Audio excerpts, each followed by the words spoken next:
하루 중 앉아있는 시간이 2시간 늘어날 때마다 사망률이 15% 증가한다고 발표한 바 있습니다. 그 밖에도 앉아있는 시간이 1시간 늘어날 때마다 암으로 인한 사망 위험이 16% 증가한다는 연구 결과도 있고요. 안녕하세요. 하와이 대저택입니다. 여러분은 성공합니다. 여러분이 그걸 원했기 때문이죠. 조금 가려면 쉬지 말고 멀리 가려면 쉬어가라는 말도 있죠. 성공으로 가는 길에 필요한 소위 쉬는 기술에 대한 부분인데요. 목요일에 만나는 대저택 라디오, 오늘은 니시다 마사키의 덜 지치고 더 빨리 회복하기 위한 쉬는 기술에 담겨있는 인사이트를 가져와서 저의 생각까지 더해서 여러분과 함께 이야기를 나눠보겠습니다. 오늘 제가 딱 6개 여러분의 하루 컨디션을 잘 유지하는 기술을 말씀드릴 건데요. 일단 가장 먼저 이걸 알고 가셔야 합니다. 낮에 하고 싶은 걸 참는 횟수가 많을수록 밤에 스마트폰 하는 시간이 서서히 증가합니다. 네, 최근에 도파민 중독에 관한 이야기가 많이 나오고 있죠. 디지털 전환, 그러니까 우리 일상이 사실상 거의 대부분 디지털 기술로 채워지면서 라이프 스타일도 완전히 바뀌고 있잖아요. 그러면서 마치 독이 든 성배나 양날의 검처럼 이놈의 스마트폰을 놓지도 못하겠고, 그렇다고 계속 쥐고 있자니 자괴감 들고 아이러니한 일상이 이어지고 있습니다. 저자는 우리가 아무리 쉬어도 피곤한 까닭은 결국 스마트폰에 대한 적절한 온, 오프가 이루어지지 않기 때문이다 라고 조언하는데요. 다들 아시겠지만 핵심은요, 이 작은 기계 100% 스마트폰 때문만이 아니에요. 여기에 중독되면 일단 앉아서 일어나질 않잖아요. 눈은 계속 뻑뻑해지고 집중력은 오히려 더 떨어지고요. 그러면서 점점 더 산만해지는 이런 딸려오는 부작용 때문에 우리가 더 피곤한 겁니다. 그래서 저자는 일단 수면 시간이라도 제대로 확보하자는 차원에서 자기 전에 스마트폰 하는 걸 도대체 어떻게 하면 줄일 수 있을까 고민하며 연구를 찾아봤다고 하는데요. 그 결과 낮에 하고 싶은 걸 참는 횟수가 많을수록 밤에 스마트폰 사용 시간이 증가한다는 연구를 발견한 겁니다. 이 연구는 네덜란드 위트레흐트 대학교에서 진행했는데요. 평균 연령 35세인 성인 218명을 대상으로 낮 동안의 행동, 스트레스 지수, 밤에 스마트폰을 사용하는 시간 사이의 상관관계를 조사한 겁니다. 그 결과 낮 동안 해야 할 혹은 하고 싶은 행동을 미룰수록 밤에 스마트폰을 사용하는 시간이 기하급수적으로 늘어났습니다. 그러니까 낮 시간 동안 할 일을 미룰수록 우리는 자기도 모르게 취침을 미룬다고 합니다. 취침 미루기는 전문 용어로 만들어졌을 정도니까요. 그러니까 완벽하게 딱 완수해야 한다는 강박을 버리고 미루지만 마세요. 무언가를 완벽하게 하려고 하면 너무나 자연스럽게 일단은 미루게 됩니다. 그렇죠? 그러면 이제 스마트폰 보느라 취침 시간도 미뤄지고 역시 난 안 돼. 이러는 날들이 계속 쌓입니다. 네, 이런 잘못된 습관은요, 해소되지 않은 욕구로부터 나온다고 저자는 강조합니다. 그러니 하나라도 하는 겁니다. 평소에 제가 많이 말씀드렸죠. 하루 한 개라도 먼지 같은 성공을 해야 한다라고요. 완벽하진 않았지만 그래도 그거 하나라도 했다는 안도감은요, 여러분을 조금 더 편안하게 잠들 수 있게 해줄 겁니다. 자, 그럼 낮 동안 최대한 내 할 일을 미루지 않고 하나라도 할 수 있게 만드는 그 기술을 좀 알아볼게요. 먼저 마인드부터 점검해 보겠습니다. 우리는 우리를 진짜 매일 힘들게 만드는 자동 사고에서 벗어나서 적응적 사고를 가져야 해요. 이게 무슨 말이냐? 우리가 기분이 좋지 않거나 막 힘들 때, 특히 아침에도요, 머리에 자동으로 딱 떠오르는 생각이 있죠. 하기 싫다. 네, 이와 비슷하게 정말 다양한 상황에서 우리는 4가지 이 자동사고의 오류를 범합니다. 양자택일로밖에 생각하지 못하는 이분법적 사고. 99% 성공해도 1% 실패하면 모든 것이 잘못됐다고 생각하는 흑백 논리. 스스로를 궁지에 몰아넣을 뿐만 아니라 타인도 자신이 원하는 대로 행동하기를 기대했다가 배신당했다고 느끼는, 해야만 한다는 사고방식. 완벽하지 않으면 직성이 풀리지 않아서 현실의 나와 이상의 내가 서로 멀어지게 만드는 완벽주의. 네, 여러분. 그러니까 생각을 단 한 번조차 하지 않고 힘든 상황에 우리를 더 힘들게 만드는 자동 사고를 가리켜서 스키마라고 부르거든요. 보통 일반적으로 부정적인 사고라고도 하죠. 저자는 이렇게 어떤 상황에서 자동적으로 떠오르는 자동 부정적 사고를 애써 긍정적인 사고로 전환하려고 막 애쓰지 말고 일단은 적응적 사고를 연습하라고 강조합니다. 예를 들면 이런 거죠. 목이 마른 여러분은 급하게 물을 찾습니다. 마침 저기 오전에 여러분이 마셨던 머그컵에 물이 반쯤 담겨져 있고 여러분의 선택지는 일단 이것밖에 없다고 해볼게요. 보통은 벌컥벌컥 마시려면 훨씬 더 많은 물이 필요할 텐데 라는 자동사고를 일으키며 아쉽고 찜찜한 마음으로 일단 물을 마신단 말이죠. 그런데 여기서 그래도 일단 여기 물이 있네, 다행이다 라고 곧바로 막 긍정적 사고로 전환하긴 어렵습니다. 이럴 땐 이 적응적 사고를 연습하는 거죠. 일단 이 물을 마시고 그래도 계속 목마르면 잠깐 밖에 나가서 물을 더 사오지 뭐. 네, 한마디로 이 물의 양에 어떤 의미도 부여하지 않는 겁니다. 그냥 여러분 상황에 맞춰서 일단 주어진 걸 파악하고 드라이하게 접근하는 연습을 해보시는 겁니다. 이게 바로 감정적으로 대응하지 않는 거거든요. 이 부분에서 저자는 말합니다. 자신의 스키마, 즉 부정적으로 사고하는 자신의 버릇을 알아챘다면 잠시 멈춰 그 사고를 살펴보라. 그 과정을 반복하며 이제 감정적으로 대응하지 않게 되면 마음이 차분해지고 편안해진다.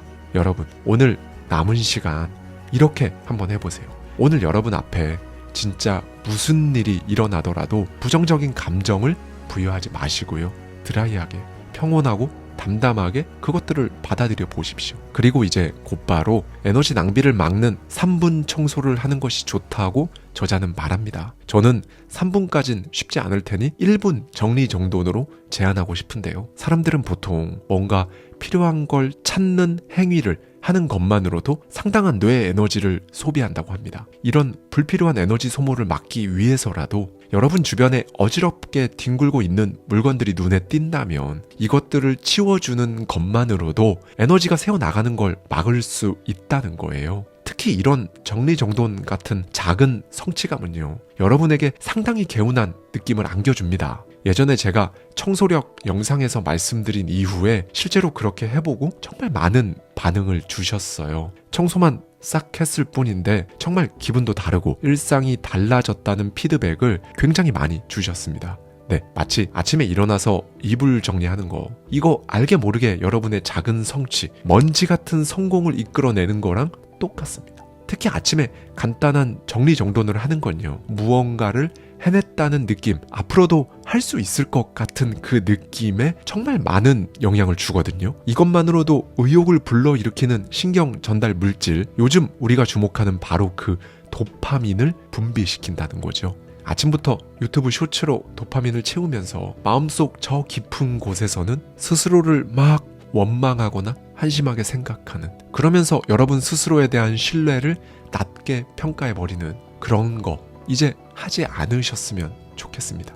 이런 정리정돈은요, 아침에 출근하자마자 1, 2분만 시간을 내서 하면 좋아요. 저자도 아침에 출근하자마자 자기 자리를 잘 정돈하는 사람은 하루가 다르다고 강조하고요. 이게 바로 작은 성취인 겁니다. 이제 이렇게 일과가 시작되는 거죠. 우리는 그 일과 중에서도 최대한 쫓기지 않는 전략을 취할 겁니다. 저자는 말해요. 답장 빠른 사람이 일도 잘한다는 착각에서 벗어나라 라고 말이죠. 캐나다 브리티시 컬럼비아 대학교 연구진에 따르면요, 우리가 멀티태스킹을 할 수밖에 없도록 만드는 범인이죠. 이메일을 하루에 딱 3번만 열어볼 수 있도록 제한했더니 실험 참여자들의 긴장감과 스트레스가 완화되고 행복도도 향상됐다고 합니다. 반면에 제한 없이 이메일을 확인하게 한 그룹은 정확히 반대의 결과를 보였고요.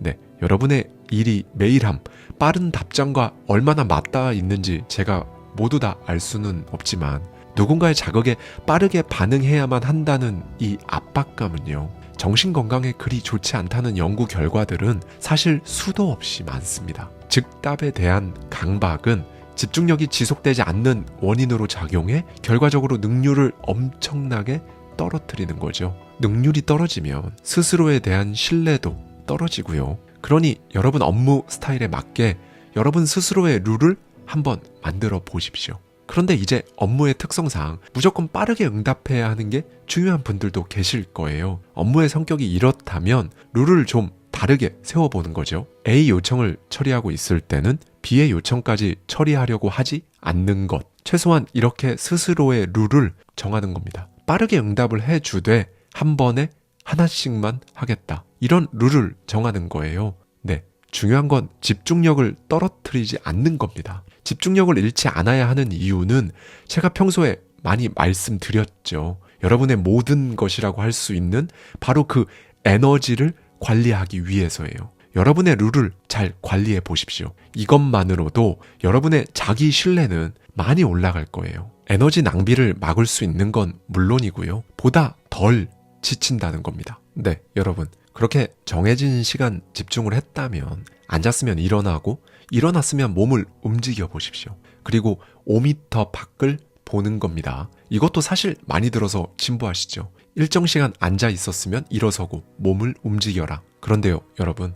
2021년 발표된 약간 충격적인 연구 결과를 하나 말씀드릴게요. 생각이 확 바뀌실 겁니다. 약 6만 명을 무려 8년에 걸쳐 추적 조사한 교토부립의과대학교 연구진에 따르면요. 하루 중 앉아있는 시간이 2시간 늘어날 때마다 사망률이 15% 증가한다고 발표한 바 있습니다. 그 밖에도 앉아있는 시간이 1시간 늘어날 때마다 암으로 인한 사망 위험이 16% 증가한다는 연구 결과도 있고요. 그럼 여기서 서서 일하는 스탠딩 데스크는 괜찮나요? 라고 물어보시는 분들도 있는데요. 서서 일한다고 건강해지는 건 아니라고 와세다 대학교 스포츠과학 학술원 교수이자 이 분야의 세계적인 권위자 오카 코이치로 교수는 말합니다. 결국 앉아있든 서있든 그게 중요한 게 아니라 장시간 가만히 있으면 안 되고 조금이라도 움직여야 한다는 거예요. 저자에 따르면요. 굳이 몸을 막 격렬하게 움직이는 게 아니라도 앉은 자세에서 벗어나서 하루에 몇 번이라도 가볍게 움직이는 게 우리가 생각하는 것 이상으로 정신 건강에 큰 영향을 미친다고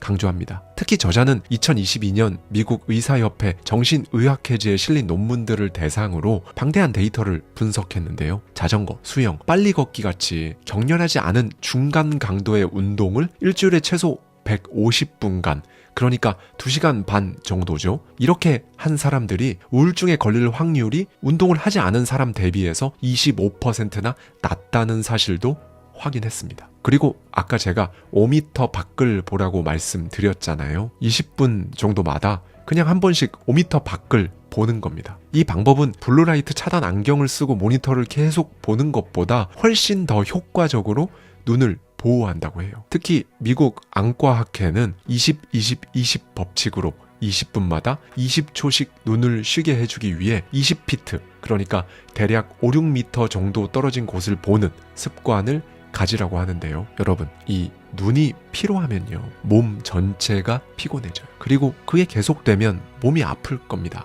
눈이 피로한 거에서 시작해서요, 다른 증상, 두통, 신경통, 구토감까지 동반한다고 하니까요. 그래서 이런 상황이 발생하지 않게 굉장히 간단한 방법으로 눈의 피로를 풀어주는 게 중요하다는 겁니다. 저자는 5m 밖을 보는 게 어려운 환경이라면 그냥 방 안에 있는 식물에 시선을 주기만 해도 눈뿐 아니라 마음까지 편안해진다고 강조해요. 그리고 여러분, 하루 중에 아주 짧게 얕은 낮잠, 이게 진짜 효과적이라고 저자는 말하는데요. 이건 저 역시 직장인 시절에 많이 경험을 해봐서 압니다. 너무 힘든 날, 피곤해서 아무것도 못하겠다면 그냥 15분에서 30분 정도 짧은 선잠이 여러분에게 가장 좋은 해결책이 될 거예요. 왜 짧은 선잠이 효과가 있냐면요, 오히려 선잠이 길어지면 이제 깊은 수면에 들어가거든요. 그러면 깼을 때 각성도가 잘 안 올라옵니다. 쉽게 말씀드리면 잠이 잘 안 깨는 느낌이 들고 머리가 멍하고 몸이 무거워지는 경험 다들 있으실 거예요. 이렇게 되면 오히려 퍼포먼스가 저하되는 거죠. 그래서 선잠, 즉 얕은 수면을 적극 활용할 필요가 있어요. 우리가 보통 선잠은 잔 것도 아니고 안 잔 것도 아니고 오히려 더 피곤하기만 한 거 아니야? 라는 인식을 가지고 있잖아요. 그런데 그게 아니라는 겁니다. 지금까지 내용 한번 간단하게 정리해 볼까요? 아침에 일어나서 오후 일과 시간까지 여러분을 훨씬 덜 힘들게 하고 좋은 컨디션을 유지할 수 있게 해주는 6가지 방법입니다. 자연스럽게 떠오르는 부정사고에서 벗어나 적응적 사고를 연습하기. 간단한 1분 정리정돈 및 청소. 즉답해야 한다는 압박에서 벗어나 집중력을 잃지 말기. 앉는 시간이 길어지면 일어서서 움직이기. 20분에 한 번씩 5m 밖을 보거나 식물에 눈길을 주기. 얕은 낮잠을 적극 활용하기. 네, 이 정도만 알고 계셔도 여러분은 고단했던 어제와는 완전히 다른 컨디션으로 일과를 마치고, 그렇게 일과를 마치니까 이제 여러분이 하고자 하는 일을 한 개라도 더 하는 하루를 보낼 수 있는 거죠. 그리고 이제 잠자리에 들 때 자신을 칭찬해 보십시오. 사실 이게 하루 중 가장 중요한 일입니다. 하루 끝에 나를 칭찬하는 것. 여러분, 일을 마친 뒤에 마음이 느긋해지려면요, 소위 자기 효능감을 갖고 온 오프를 제어하는 게 중요하거든요. 낮 시간 동안 온 모드로 거침없이 달렸으니까 밤에는 오프 모드로 자신을 돌아보는 시간을 1분이라도 가져야 합니다. 자기 효능감은 스탠퍼드 대학교 심리학 교수 엘버트 반두라가 제창한 개념인데요. 그냥 쉽게 말씀드리면 나는 할 수 있다. 나라면 할 수 있다. 이렇게 생각하는 걸 의미합니다. 이 자기 효능감을 높이는 방법은 크게 4개가 있는데요. 직접적인 달성 경험, 직접 자신의 성공을 체험하는 겁니다. 대리 경험, 타인의 성공을 대리 체험하거나 그와 비슷한 체험을 하는 걸 의미하죠. 언어적 설득, 다른 사람에게 칭찬을 받거나 스스로에게 긍정적인 말을 해주는 거예요. 정서적 환기, 컨디션을 조절하고 기분을 차분하게 하는 걸 뜻합니다. 여기서 직접적인 달성과 대리 경험, 정서적 환기는 우리가 앞선 과정에서 낮 시간 동안 충분히 채워 넣었죠. 부족한 건 언어적 설득 부분이에요. 다른 사람의 칭찬이 없었던 하루라면 나에 대해 스스로 칭찬을 해주면 되잖아요. 그거면 충분합니다. 잠들기 직전 침대에서 등과 허리를 곧게 펴세요. 그리고 여러분 스스로에게 언어적 설득을 해주십시오. 아, 잘 해냈다. 내가 했지만 애썼다. 라고 소리내어 말해주는 거죠. 이건 속마음으로 해도 좋은데요. 소리내서 말하면 진짜 약간 차원이 달라요. 이건 직접 꼭 해보고 느껴보셨으면 좋겠습니다. 여러분, 마음의 밝은 면을 규명하는 긍정심리학 연구에 따르면요, 하루 동안 좋았던 일 3가지를 적어보는 걸 딱 일주일만 해도 이 자기 효능감이 올라간다고 해요. 열심히 한 일을, 하나라도 한 그 일을 스스로 소리내서 칭찬해 보십시오. 자기 효능감을 충분히 느끼면서 이 온 오프를 내가 좀 컨트롤하고 하루를 마무리할 때는 스마트폰이 아닌 나에 대해 1분이라도 생각하면서 마무리하는 것, 이 부분을 한 번쯤은 꼭 생각해 볼 수 있는 하루가 되셨으면 좋겠습니다. 감사합니다. 지금까지 하와이 대저택이었습니다.